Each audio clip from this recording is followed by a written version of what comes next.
Hey guys, welcome back to another awesome session of the Life with Zee. This space is all about sharing everything mind, money, hustle, and self-development. We give you all the recipes, all the ingredients, every little bit that you need to make that sauce at home. So I hope you are ready to cook. For those of you who haven't been here before, welcome to the Life with Zee. And those of you who are coming back, welcome back, family. You look good. It's been 7 days. Today's session, we are going to be talking about one of my favorite things, something that I think should be everybody's favorite thing, which is money, money, money. Making it, keeping it, and growing it. I'm going to be sharing some tips and ideas and things that I have found that have worked over the years so that you too can go out there and make your shmoney and keep your shmoney and grow your shmoney.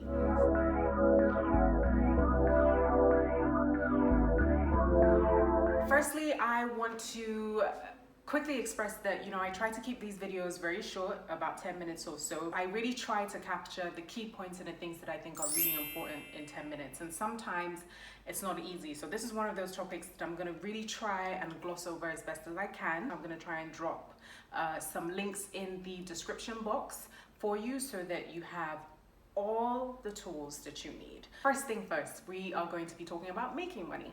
In my last video, I talked about how you turn your passion to profit. In case you haven't watched it, you can watch it. Like I mentioned in that video, is all about, taking your network and making your network work for you. It is down to you.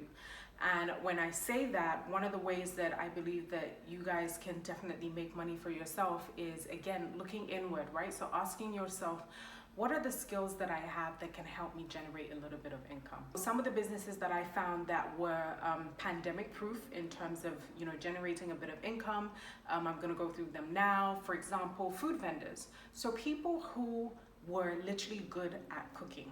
Food is comfort, right? So if you can't go to your usual restaurants and places, then you're gonna look outside. You're gonna look on Instagram. You're gonna look for, where can I find the mama put that can, make one big container of okra soup that can last me for 30 days? Where can I find the person who, is really good at making healthy foods or healthy snacks? So if you have a skill in the food department, if you're a bit of a foodie and you're good at making certain meals, if you're good at making healthy meals, for example, that is something that you can generate income from. That is something that you can do from the comfort of your own home, of your own kitchen, and be able to sell that as a product to people. This is something that you can package as a business and as an opportunity that you can literally make from the comfort of your own home, and you can sell to people online. If you're the kind of person that you're really good at navigating the market, right? When you go to the food market, you know where the tomatoes are, you know how to get the best deals on yam. That is a skill, because there are some people who they don't have time to go to the market. You are somebody who can provide a service to them and say, hey, I can help you do your market shopping. All you need to do is provide me with your list. I will go and get it for you. And there's a little bit of a commission or some sort of a fee on top to help with the fact that I'm providing you, this service. Another thing that you can do in order for you to make money is something that I think is probably the fastest and the easiest thing to do, right? And that is starting an online business. All of these things that I've mentioned before are things that you can build up into an online business, but it's easy to start an online business in beauty and fashion and just about anything. And all you need is you need your products, you need your clientele, and you need to be able to get it to them. That is something that I'm actually going to be talking more about in the next couple of weeks. So like I told you guys, make sure you are connected to our mailing list, because I am literally going to be showing you how to bring that kind of vision, how to bring those kind of earnings to life. Now we're going to talk about keeping money, because ultimately when you make that money, you want to keep it. You want to make sure that you have it. In order for you to keep your money, you need to sort of keep track of it, right? So you need to record your expenses. Expenses are essentially things that you spend money on. So if I take an Uber to work today instead of driving, that's an expense. Keeping a record of how you spend your money and your expenses, at the end of the week or at the end of the month, will allow you to look at that paper and say to yourself, wow, I actually spent a lot more money on food this month than I needed to. So maybe instead of spending out at the local fast food joint or ordering online, how about I make my food at home? That way I save myself an extra 2,000 naira or something that I'll be able to hold on to. Budgeting is another way that allows you to sort of keep track of your money and keep a hold of your money. I always like to use the 70-20-10 rule, right? And how it works is that 70% of your income goes to your bills, goes to your essential needs. So if you have debt, if you're owing somebody money, you make sure that is at the top of the list and you pay for that. If you have rent, you make sure that is at the top of the list and you pay for that. 20% goes to savings and investments. 10% goes to your hobbies and treats, because you need to still be realistic with yourself. And if you were to starve yourself completely of any fun, of any treats, you could go down that slippery slope where the one time you decide you want to treat yourself, instead of treating yourself with, say, 5,000 naira, you go ahead and you treat yourself with 50,000 naira. 50,000 naira that you might have needed to go towards a bill. I keep a ledger and a journal that I keep up to date every single month. And it gets me excited because I get to track and see, this month of July, I did really well. I was able to cover all of my bills. I was able to, save this month. And then by the time I move over to August, I can see where it is that I'm slacking or where it is that I need to improve. Another way that I found that is really good with helping you to keep your money is obviously putting it into the bank, right? Making sure that you're not holding as much cash as possible, because the moment you have cash, there's a good chance you're gonna find something to spend it on. Another way that you can keep your money is by putting it into a piggy bank. So I know that some people like physical piggy banks, which are good to look at, but unfortunately sometimes you can look at it and you'll now tell yourself, I need to break this bank. And you will go and you will break it and you will spend the money. I would advise that you look into virtual piggy banks. So these are apps and institutions that allow you to save your money. PiggyVest is one, and also Payday Investor by ARM. So they allow you to set goals for yourself. So say if you want to buy a phone in 3 months, you can determine how much money goes into your piggy bank every single week that will help you hit that target. Now it is time for us to talk about how we can grow the money that we have. This is my favorite part, because ultimately you want to have money that works for you. There really is no point in just having money and having it sit. You can take a look at investing. So there are different levels and different types of investment. You could be a low risk investor. If you're someone that's like, I'm not too fluid with this thing, but I'm willing to give it a try. You can be a moderate investor if you're an in-betweener, or you can be a high risk investor if you're free. You can take a look at virtual options like Cowrywise.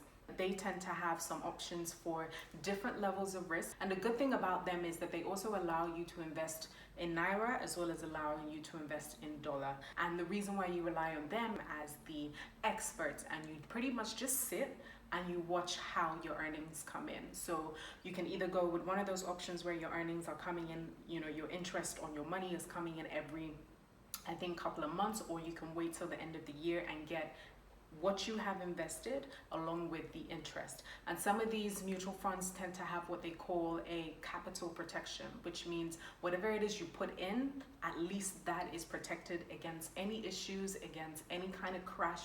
Bonds are basically where a government or a corporate outfit has decided that they want to essentially raise money from the public to invest in a plan, a project, or an opportunity that they have going on.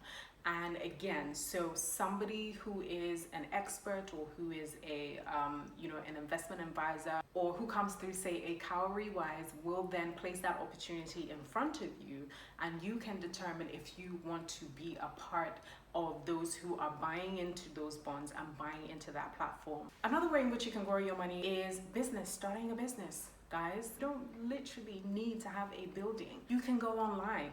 That is the power of the online business. You just need the idea, you need the product, you need the advertising, and you just need to go.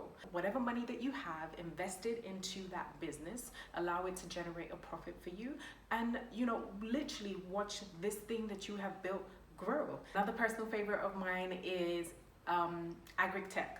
Right? So looking at a bunch of these apps that have opportunities for you to invest in agriculture. And what these apps and businesses do is that they have the expertise, they have the connections, they know how to connect with farmers. They are offering you the opportunity to sponsor these farmers, to sponsor these farms and get yourself a return.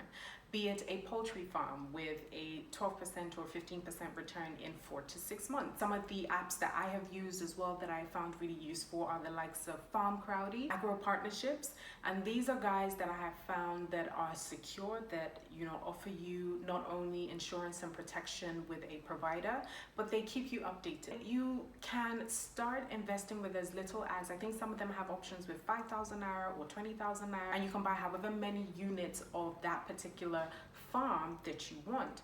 You get your investment along with your interests. I will always encourage you with whatever investment opportunity that you are going into to do your research. It is so important. Hear what I have said, now take what I have said and go to Google and extend your research, because you need to be comfortable, you need to be able to ask all the necessary questions just so that you are protecting yourself and you are protecting your earnings. Financial literacy is something that I think everybody should have access to. And luckily for you guys, I am going to be doing a talk tomorrow. Today is Friday the 14th. I'm doing an online virtual event tomorrow with Brunch Day Toronto. It is a free session. We're talking about financial literacy. We're sharing information. We're sharing tools for you guys to be able to learn how to be able to make the right decisions with your finances. It is free for everybody. All you literally have to do is make sure that you send us a DM on our Instagram account and let us know that you want in, and we will sign you up. Please make sure you like, you comment, you thumbs up, you keep it coming, and yeah, I'm gonna see you guys later. Peace, love, and all the above.